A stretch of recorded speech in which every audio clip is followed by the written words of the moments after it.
Assalamualaikum warahmatullahi wabarakatuh. Nama saya Nurul Afika binti Muhammad Yaakob dari kelas terapeutik 3A. Hari ini saya akan membuat ujian kefahaman Al-Quran daripada 4 potongan ayat, iaitu Surah Al-Baqarah ayat yang 43. A'udzubillahi minasyaitonirrajim. Bismillahirrahmanirrahim. Wa aqimus solata wa atuz zakat warka'u ma'ar raki'in. Asbabun nuzulnya, Allah Subhanahu Wa Taala memerintah Bani Israel untuk masuk Islam. Lalu ditambah pula dengan pemerintahan mengerjakan solat serta menunaikan zakat atas sebahagian rezeki yang telah Allah berikan kepada mereka. Kefahaman ayat daripada surah Al-Baqarah ini adalah agar mereka melaksanakan solat setiap waktu dengan cara sebaik-baiknya, melengkapi segala syarat dan rukunnya, dan juga menjaga waktu-waktu yang telah ditentukan, menghadap seluruh hati kepada Allah Subhanahu Wa Taala dengan tulus dan juga khusyuk, sesuai dengan syariat yang dibawa oleh Nabi Musa. Pengajaran yang dapat disimpulkan daripada surah Al-Baqarah ini adalah kesimpulannya amalan solat fardu merupakan sesuatu amalan yang mulia dan juga amat dituntut di sisi Allah Subhanahu Wa Taala. Ia bertujuan untuk mengangkat darjat manusia dengan lebih tinggi sekiranya makhluk yang diciptakan oleh Allah dan menjadi sebaik-baiknya makhluk di sisi Allah. Dengan solat juga merupakan menjadi lambang ketaatan yang sejati antara seseorang hamba itu kepada Tuhannya, sehingga boleh menimbulkan kecintaan dan juga kasih sayang Tuhan kepada hambanya. Oleh itu, berhelah solat dengan sebaik-baiknya dan tunaikanlah dengan penuh keikhlasan dan ketakwaan kepada Allah Subhanahu Wa Taala untuk menjamin kebahagiaan dan juga kejayaan di dunia serta dan di akhirat. Potongan ayat yang kedua adalah surah An-Nisa ayat yang ketiga. Bismillahirrahmanirrahim.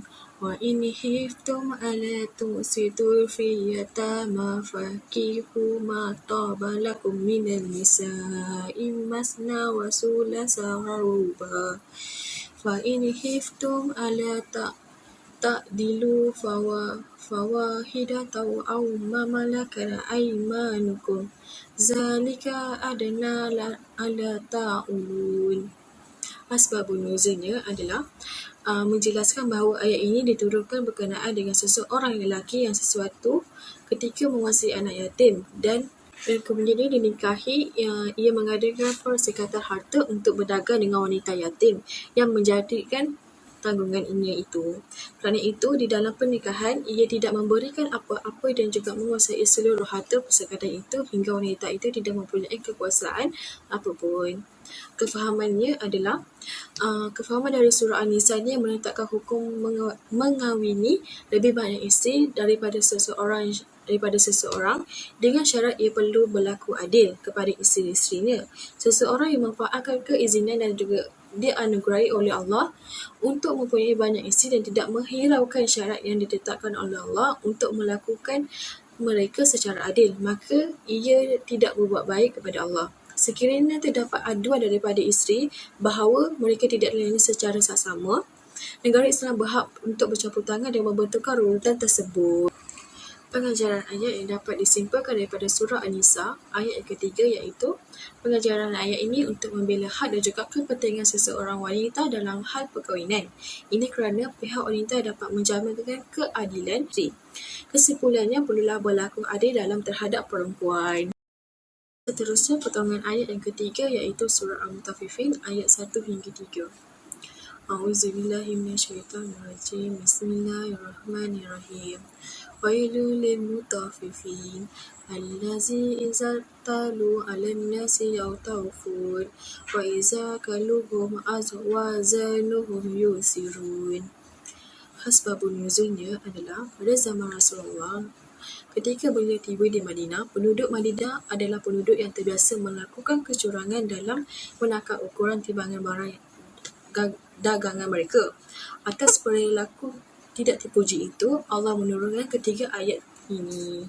Kefahaman ayat daripada surah Al-Mutaffifin ialah perbuatan curang dalam berdagang merupakan perbuatan yang tersebut adalah dosa, iaitu mereka tidak jujur dalam perniagaan mereka. Mereka memberi kurang daripada yang sepatutnya kepada pelanggan mereka. Allah Subhanahu Wa Taala memberi ancaman yang keras kepada kita yang akan melakukan yang akan melakukan curang dalam menakar dan juga menimbang. Pengajaran ayat yang dapat disimpul daripada surah Al-Mutaffifin ialah sebagai umat Islam, kita hendaklah bersikap jujur dalam sesuatu perniagaan maupun dalam timbangan barang dagangan. Akibat mereka yang melakukan perbuatan terkeji akan diazab dan kehinaan besar pada hari kiamat bagi orang yang curang dalam menakar dan juga menimbang. Potongan ayat yang terakhir iaitu surah Al-Isra ayat 32. A'udzubillahi minasyaitonirrajim. Bismillahirrahmanirrahim. Wala taqrabu zina innahu kana fahishatan wa sa'a sabila. Asbabun nuzulnya adalah turunnya surah Al-Isra ayat 32 ini adalah pada waktu itu ada seseorang pemuda yang datang kepada Rasulullah dan meminta izin untuk berzina. Sontak dengan tegar Rasulullah untuk melarangnya. Kemudian turunlah ayat ini. Kefahaman ayat surah Al-Isra ialah ayat ini menegaskan untuk tidak melakukan perbuatan zina, iaitu melakukan hubungan seks tanpa ikatan pernikahan yang sah. Kerana sesungguhnya zina itu adalah suatu perbuatan yang keji dan buruk, bahkan seburuk-buruknya jalan adalah perbuatan zina. Pengajaran ayat yang dapat disimpulkan daripada surah Al-Isra ini adalah umat Islam perlulah menjaga kehormatan diri dengan sebaik mungkin. Menjaga kehormatan diri adalah dengan cara menundukkan pandangan, menutup aurat, serta menjaga batas-batas pergaulan antara lelaki dan juga perempuan. Ini sebab kita tidak terjerumus dalam melakukan perbuatan zina dan dapat menghindari daripada perbuatan keji dan buruk tersebut.